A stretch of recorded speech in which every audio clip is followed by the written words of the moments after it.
বছর শত তবু না ফুরায় আমার মনের যন্ত্রণা। ঘরে ছিল একটাই বউ আমার, দুবাই ছিল হলুদ মরিচের ব্যবসা। আমি থাকতাম দুবাইয়ে। গান গাইছো নাকি তুমি? না না কাকি, ওইটা শর্টকাটে তাড়াতাড়ি করে বলে দিছি। ও বেশ বলো। হঠাৎ একদিন দুবাইয়ে দোকানে বসে আমার একটু উমুড়ি উমুড়ি ভাব লাগলো। তখন আমি বাড়িতে বউকে ফোন করলাম। হুম। বউকে আমি ফোন করে বললাম, বউ রে আমার আর ভালো লাগছে না, তা আমি কাল পরশুর মধ্যে বাড়ি চলে যাবো। হুম। বউ আমার বললো ঠিক আছে, যদি ভালো না লাগে তাহলে তুমি কাল পরশুর মধ্যে বাড়ি চলে এসো। তারপর? তারপর প্লেনের টিকিট কেটে নিলাম। 5 ঘন্টা 40 মিনিটের মধ্যে আমি বাড়ি পৌঁছে গেলাম। বাড়ি এসে দেখে বাদ দুইরে তালা। তাই নাকি? হ্যাঁ কাকি। দিয়ে তারপর? আমি তো ব্যাগটাকে রেখে দিয়ে চিন্তায় পড়ে গেলাম, আমার সোনা বউটা কোথায় গেল। আমি তো বউকে ফোন করে বলেছি আমি কালকে বাড়ি যাচ্ছি।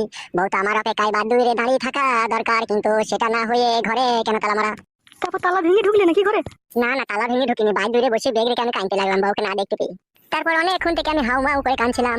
বাড়ির পাশ থেকে একটা কাকা ছুটে চলে এলো, এসে বলছে কি হলো রে ভাইপু, তুই কেন কাঁদছিস? আমি কাকাকে বললাম, কাকা তোমার বৌমাকে কেন দেখতে পেয়েছি না কাকা, তোমার বৌমা কোথায় গেল কাকা আমার? কাকা বললো, তুই বাড়ি আসার ঘন্টা 3 আগে তোর বউ একটা তোর খালাইতো ভাইয়ের সাথে হাত ধরে চলে গেল। মাঝ রাস্তায় আমার সাথে দেখা হলো। আমি জিজ্ঞেস করলাম, কি গো বৌমা কোথায় যাচ্ছ? আমার কথা শুনে তো বৌমা চোখটাকে কপালে তুলে দিল, গজরি গজরি তাকিয়ে বললো, আমি আমার খালাতো ভাইয়ের সাথে আমি ওদের বাড়ি বেড়াতে যাচ্ছি। তারপরে কাকা বললো, আমার ভয় হয়ে গেল। আমি দেখলাম ঘরে ঘরে ব্যাপার, ওরা কোথায় যাচ্ছে কি করছে, আমার তো চোখ কান দেওয়ার দরকার নাই। তখন আমি কাকাকে বললাম, হ্যাঁ কাকা তুমি কেন আটকাতে পারলে না? আমার কোনো খালাতো ভাই নাই, কোনো মাসি নাই, কোনো পিসি নাই, কোনো আত্মীয় স্বজন নাই। আমার দুকুলে বলতে আমার বউ আর আমি ছাড়া কেউ নাই। তাই নাকি? তো খুব দুঃখের কথা গো। আরো আছে। বলো। তখন আমি খুব চিন্তায় পড়ে গেলাম। কাকা যখন বললো একটা অন্য ছেলে তোর বউকে নিয়ে চলে গেছে, তখন আমি কাকাকে জিজ্ঞেস করলাম, হ্যাঁ কাকা এখন আমি কি করবো? বউ ছাড়া তো আমিও পাগল হয়ে যাবো। কাকা বললো, বেশি টেনশন করার দরকার নাই, এগ্রাম ওগ্রাম খোঁজ করে দেখ, কোথাও যদি যেয়ে থাকে সেখানে গেলে পাবি। তাই কাকার কথা শুনে আজকে আমি 8 মাস হয়ে গেল বউকে এখানে ওখানে খুঁজে বেড়াচ্ছি, আজ অব্দি পেলাম না। আমার পরনে জামা কাপড় ছিল সেগুলোকে বিক্রি করে আমি চমড়ি খেয়ে নিয়ে আজ পথের ভিখারি হয়ে গেছি। তাই কাকার সাথে মাঝ রাস্তায় দেখা হয়েছিল, কাকা আমাকে পার্টি অফিসে নিয়ে গেল। কাকা যখন পার্টি অফিসে নিয়ে গেল, ওখানে কাকা একটা মেয়ের সাথে গুতু মারামারি করছিল। মারামারি হয়ে যাওয়ার পরে কাকা আমাকে বললো, তুই এখানে থাকবি? আমি বললাম, না কাকা আমার খুব খিদে পেয়েছে, আমাকে বাড়ি নিয়ে চলো। তাই তোমার বাড়িতে নিয়ে এলো। এখন আমার খাওয়া দাওয়া হয়ে গেছে, এখন আমি কোথায় যাবো কিছুই বুঝতে পারছি না, তুমি বলে দাও আমার কাকি। তুমি পার্টি অফিসে যাও আর ওখানেই থাকবে। তুমি আবার কোথায় যাবে? যতদিন না বউকে খুঁজে না পাবে ওখানেই থাকবে। আর যখন খিদে লাগবে তখন আমার বাড়ি এসে খেয়ে যাবে। আমার কাকি মারে, তোমাকে বৌদি বলতে আমার ইচ্ছা হচ্ছে। বেরো খাতা কুকুর বেটা, কি বলবি? ঠিক আছে তাই হবে, আর কি কাকি বলবো। মা, এটা আমার কে গো? তুমি কে? ওটা আমার মেয়ে গো। ভালো জিনিস তো। কি বললি পাটাচুদা? এই খেপা ছেলে, তোমার আবার ও কি কথা? কেন কাকি, ওটা খারাপ কথা?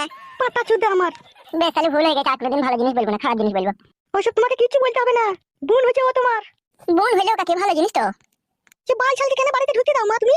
আমি বালছাল নয় বোন, আমি ভালো ছেলে। আমার বউ হারিয়ে গিয়ে আমার মাথায় কোনো কাজ করে না। বেরো এখান থেকে বেরো। হ্যাঁ যাবো তো, তোমার আব্বা যে পাঠিয়ে থাকে ওইটাই যাবো। হ্যাঁ যাও, যাও তুমি যাও। বলছি কাকি, কাকা তো রাগ করে চলে গেছে, যদি টিফিনে করে চারটে খাবার দিতে পারলে ভালো হতো না?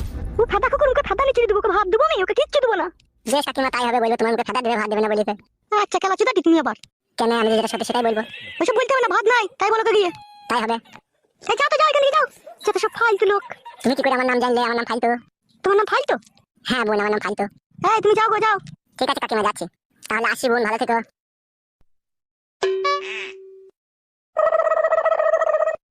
হ্যাঁ মা, এসব পাগল ছাগলকে কেন বাড়িতে ঢুকতে দাও বলো তো? আমি ঢুকাইনি, তোর বাবাই নিয়ে এসেছিল ভাত খাবে বলে। বুঝতে পারছিস না ওর কথাবার্তা শুনে সহজ সরল ছেলে। বউ হারিয়ে গেছে বলে মাথা খারাপ হয়ে গেছে। ওর সাথে তোমাদের মাথাটাও খারাপ হয়েছে, আজে বাজে ছেলেকে বাড়ি ঢুকতে দিচ্ছ। ভাত খাগা, ভাত খাগা, যা। টুকি টুকি সেই তো আমাকে ডাকছে মনে হচ্ছে টুকি বলে। টুকি। একবার যেয়ে দেখি।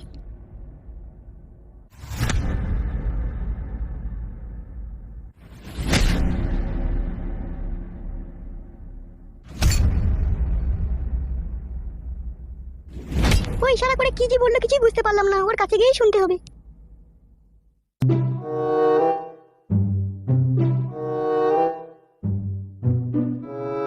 বালটা আসতে তো দেরি করছে কেন? আসি রে। আমি ওই দিকটা পানে গিয়েছিলাম, ওইদিকে খুঁজে পেলাম না, তারপর আবার এইদিকে দেখছি তুমি দাঁড়িয়ে আছো। ইশারা বোঝো না তুমি? আমি তো ইশারা করে বুঝিয়ে দিলাম যে আমি ভাঙা ঘরটা কাছে গেছে। বেশ, কি হয়েছে বলো? যা হবার রয় তাই হচ্ছে। কি সেটা? তাবিজটা কি করেছো তুমি? ও মা, তুমি মনে করে দিলে তো বেশ। আমি তাবিজটাকে রাখলাম জলে ডুবিয়ে খাবো বলে, দিয়ে আর মনেই নেই। আমি কত কষ্ট করে না ঘুমিয়ে তোমার লেগে তাবিজটা এনে দিলাম, আর তুমি না খেয়েই ছি ছি ছি ছি। এই শোনো, একটা কথা আছে। কি কথা? আমার স্বামী বলছে আজকে নারকেল বেগমের সাথে কুকাজ করেছে বলছে। ইয়ার নতুন কি? ও শালা তো ডেলি করছে এরকম। ওই জন্যই তো তোমাকে তাবিজটা এনে দিলাম, তুমি জলে ডুবিয়ে 1 গ্লাস খেয়ে নেবে, কিন্তু তুমি খাওনি। এই শোনো, বিশ্বাস করো আমি আজকে রাতেই খাবো। মনে করে খেয়েও, নাহলে কিন্তু চরম বিপদ হয়ে যাবে বলে দিচ্ছি। তাই নাকি? হ্যাঁ, তান্ত্রিক বাবা যে তাবিজকে যে অসম্মান করে, কিন্তু তার কিন্তু অনেক ক্ষয়ক্ষতি হয়। আমি তোমার জন্য